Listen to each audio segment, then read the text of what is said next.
Welcome to the Agronomy and Farm Management Podcast. I'm Amanda. And I'm Elizabeth. Thanks for joining us today.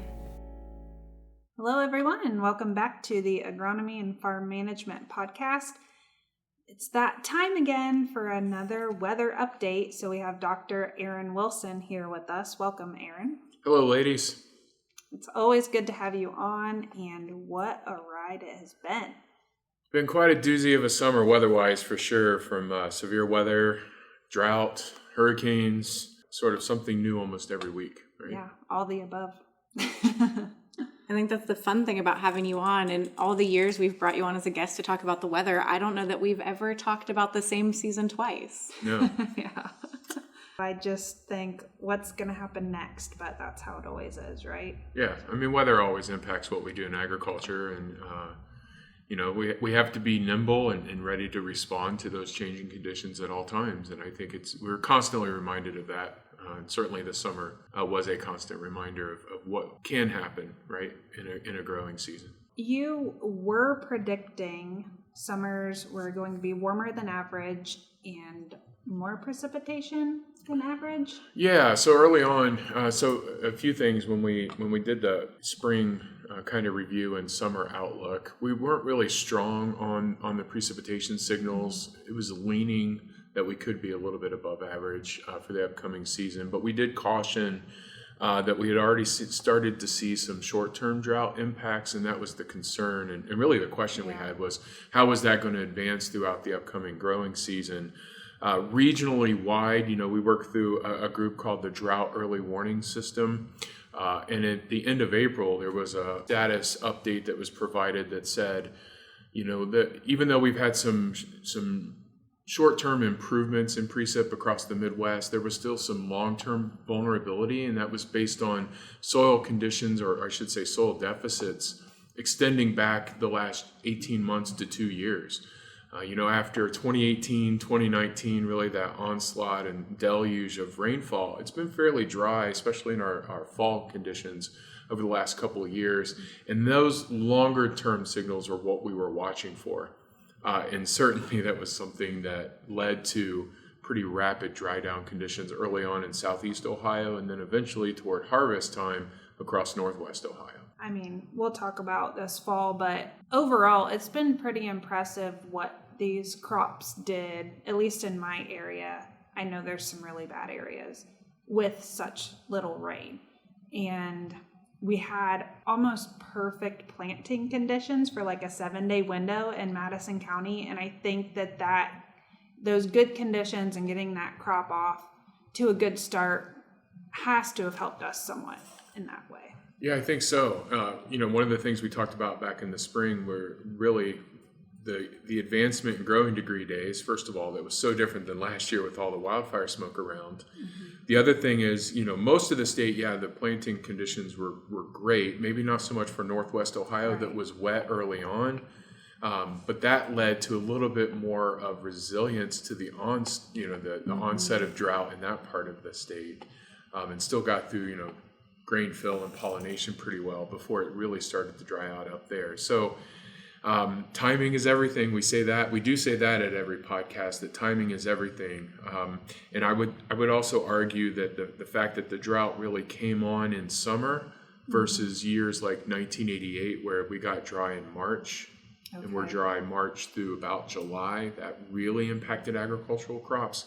But you're right. One of the big lessons that I've learned is just we're not immune to the impacts of drought, but certainly agricultural production is more robust to drought maybe than it was 30 or 40 years ago. Another comment was about hurricane season was expected to be active, and that certainly came through here for us in the last couple of weeks anyways. Yeah, it came through, but really a late start. We were baffled, kind of befuddled as a meteorological community in terms of why there wasn't more systems early on.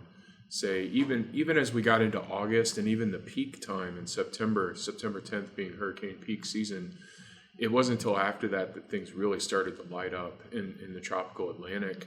And so we were a little bit confused by that, because certainly the ingredients were there, but like we talk about between watches and warnings, you can have all the ingredients on the table, but until you take those taco ingredients and make a taco, you don't have a taco warning. Same thing here. We had all the ingredients for a lot of systems, but there was other conditions that we didn't predict that kept those systems from forming. But it's not like we weren't without those impacts. We had tropical system Debbie that for about, I don't know, a 3-county area in Northeast Ohio where they went from D1, D2 drought conditions to 7.5 inches of rain in a few hours.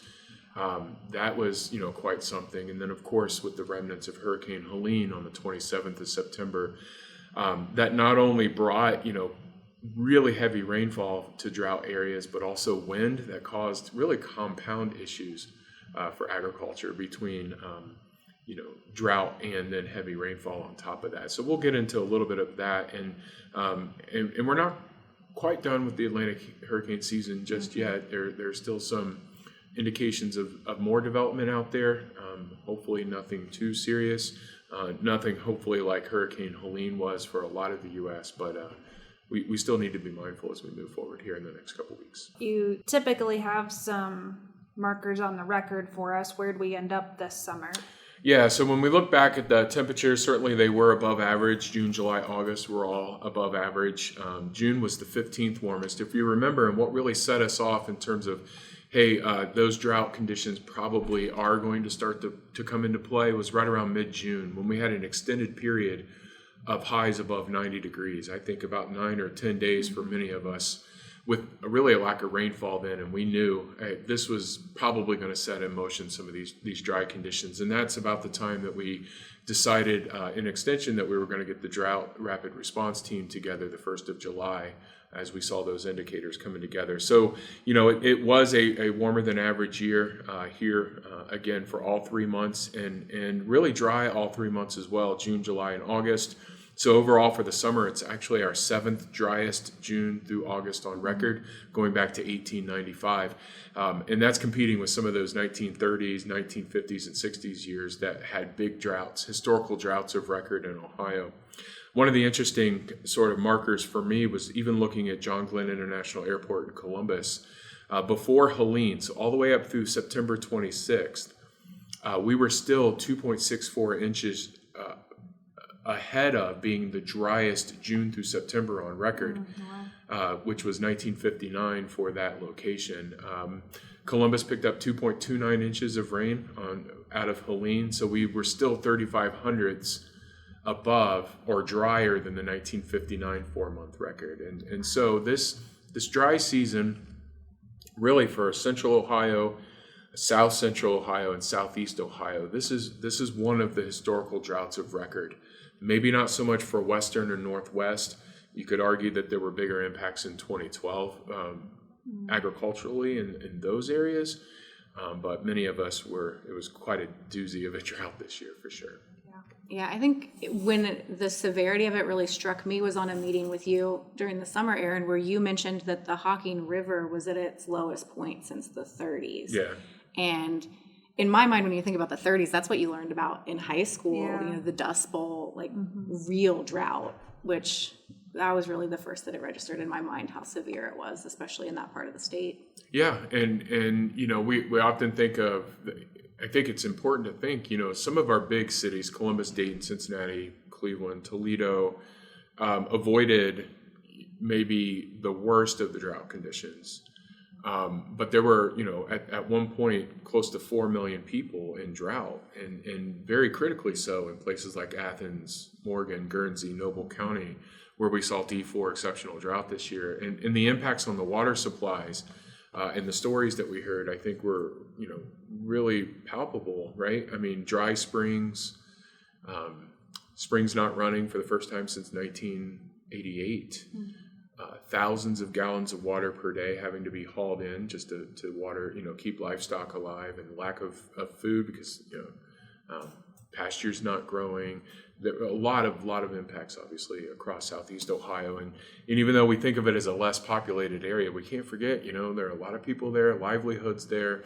And these were really significant impacts for a lot of folks. I feel bad about saying this because of the destruction that Helene caused, but for us, it really turned out to be a blessing. I mean, we ended up with 3 or 4 inches, and it was a slow, steady rain over a couple days. And I mentioned to you earlier before recording that we didn't have any puddles anywhere almost the whole time. And Deer Creek didn't even rise at all. Yeah. So it was soaking into the ground and it soaked it all up. And Elizabeth, you mentioned digging last week or a few days ago, and it's dry down there again. Yeah. Even though we got, I think at my house, somewhere between 4 and 5 inches, my rain gauge blew away, so I don't have any exact estimate. Yeah, we've gone very quickly back to what is dry, even with 4 or 5 inches of rain falling. Mowed grass, and that's about the only benefit we got out of it. Yeah, and that brings up there's some research, really good research with a colleague of mine, Trent Ford at Illinois. He's a state climatologist there, and they're looking into this thing called effective precipitation. And when you deal with drought during the summer, you're not only dealing with the lack of rainfall, but you're dealing with a lot of evapotranspiration, evaporation. So we lost 20, 22 inches of water through evaporation, in addition to the areas that are still running 9 to 12 inches below average in precip. That's a big chunk of your water budget. But when you get events like Helene, for instance, in parts of Scioto County, Pike County, Fayette County, Washington Courthouse had close to 7 inches on top of D4 ground. You really question how much of that runs in and percolates. So there were a lot of us a little farther out from the main circulation area of Helene when it moved in that did have those steady rains on Saturday and Sunday. But the Friday rain with the really heavy band that came through that dropped 6 to 10 inches of rain in those counties I mentioned, a lot of that just ran off and led to flooding. And it led to sort of a flashiness in the streams. But those streams are already back down to below average or historical median flows now, even at Hocking, down across Deer Creek, you mentioned, and other streams in southern and southwest Ohio. So how effective that rainfall was for that portion of the state, not very. And we haven't even mentioned the impacts of the wind.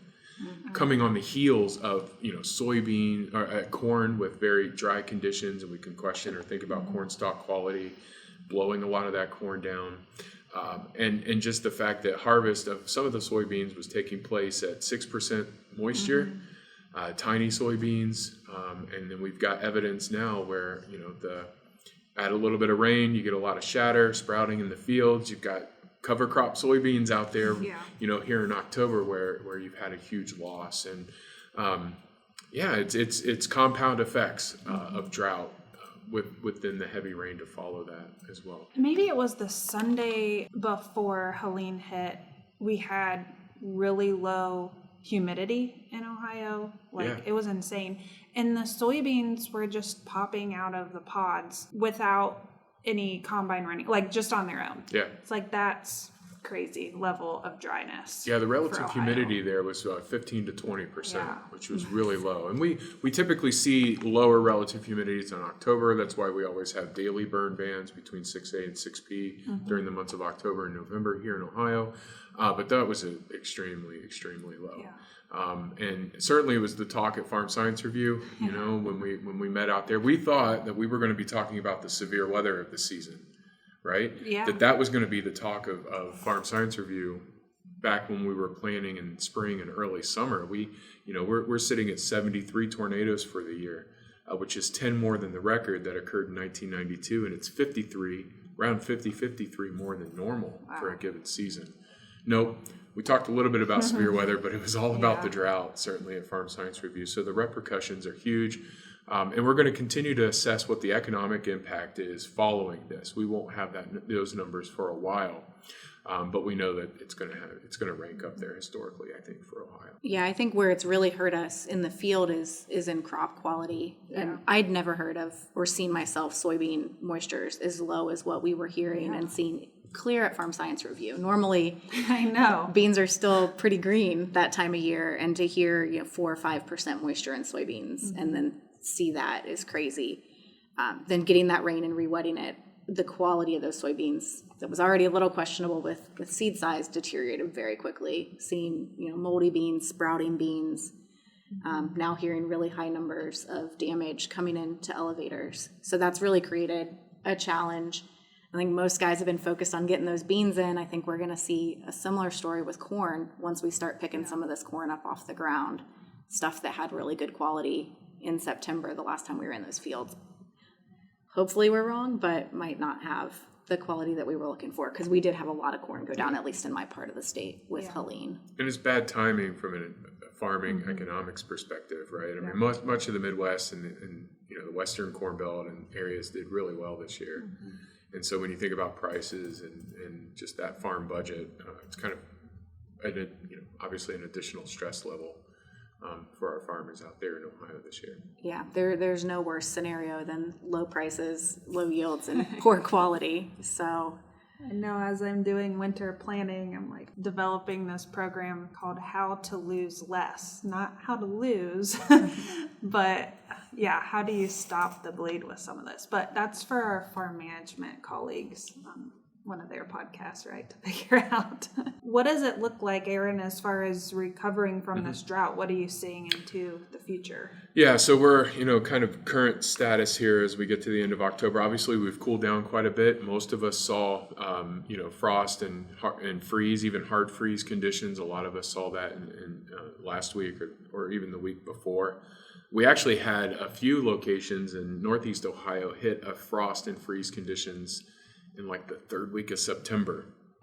But that wasn't widespread. Yeah, it was pretty interesting. Even in Jackson, we had sub-freezing temperatures down there with frost. But that's, that was very isolated. But certainly we've seen, the growing season come to an end now, and harvest continues here at the end of October.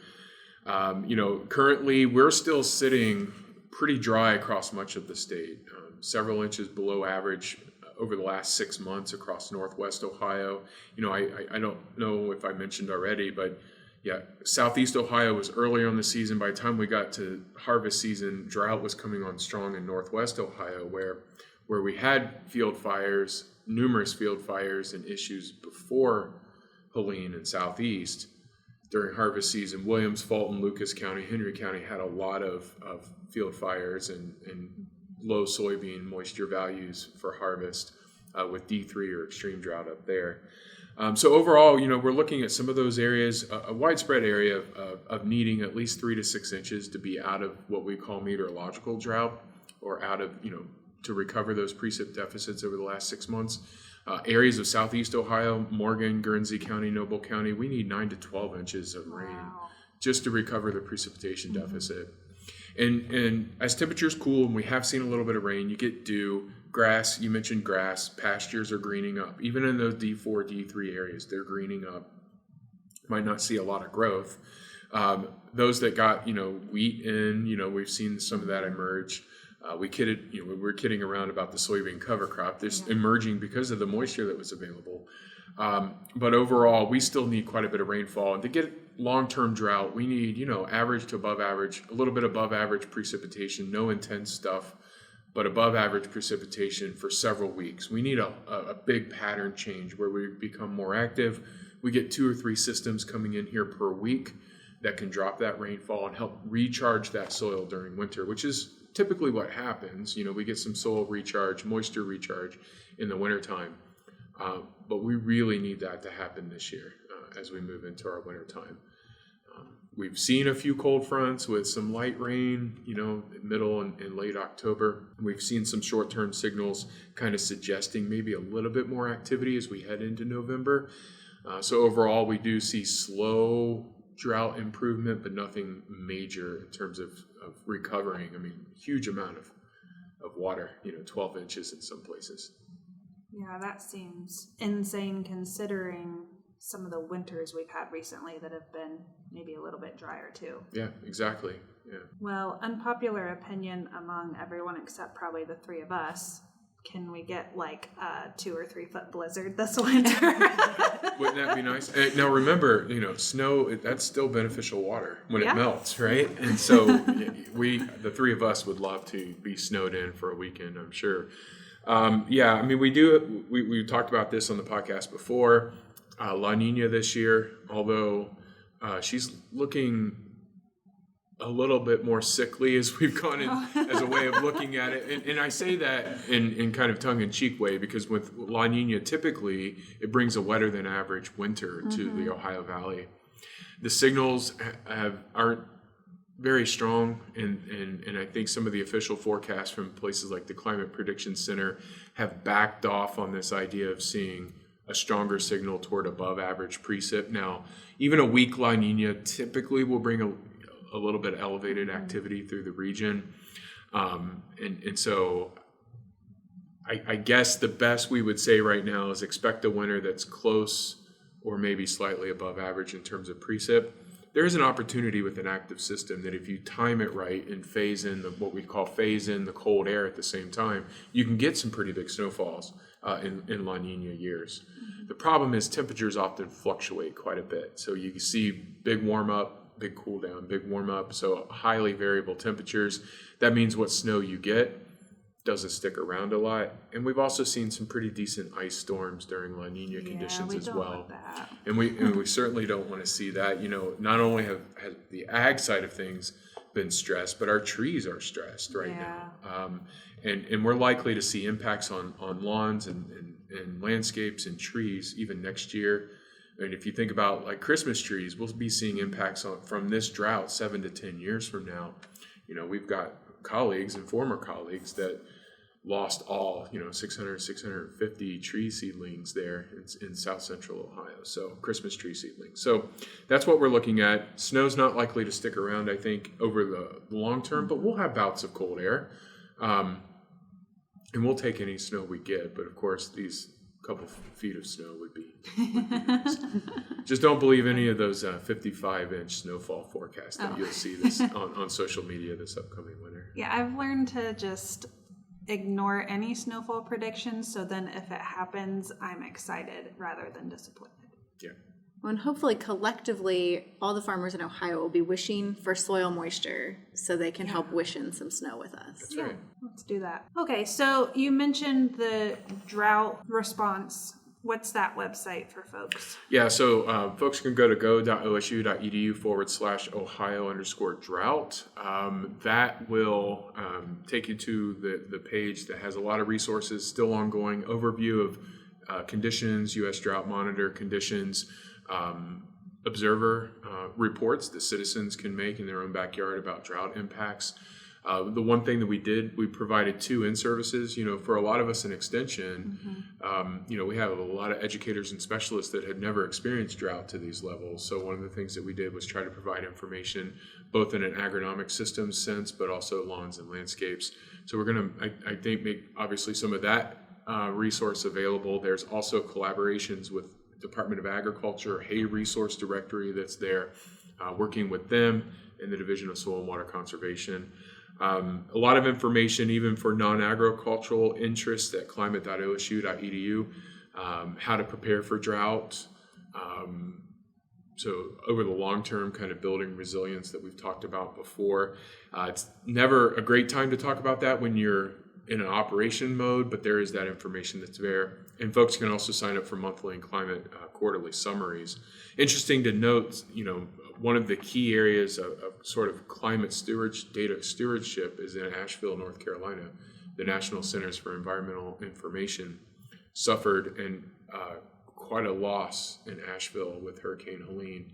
And so those servers have been offline for quite a bit. And so just thinking about another impact, the inability to deliver climate services. But we have those monthly climate summaries available at climate.osu.edu as well. Awesome. Well, Aaron, as always, thank you. It's been really interesting to review, and I guess we'll keep our fingers crossed that we do get some moisture and can recover some of this. So we'll see what next spring brings. Yeah, and certainly in our meetings this winter, we'll be talking a lot about drought, recovery, keeping it up to date with those conditions, and maybe just taking a deep breath and chatting about those and looking forward to next season. Thanks for listening to the Agronomy and Farm Management Podcast. Join us again in 2 weeks for our next episode.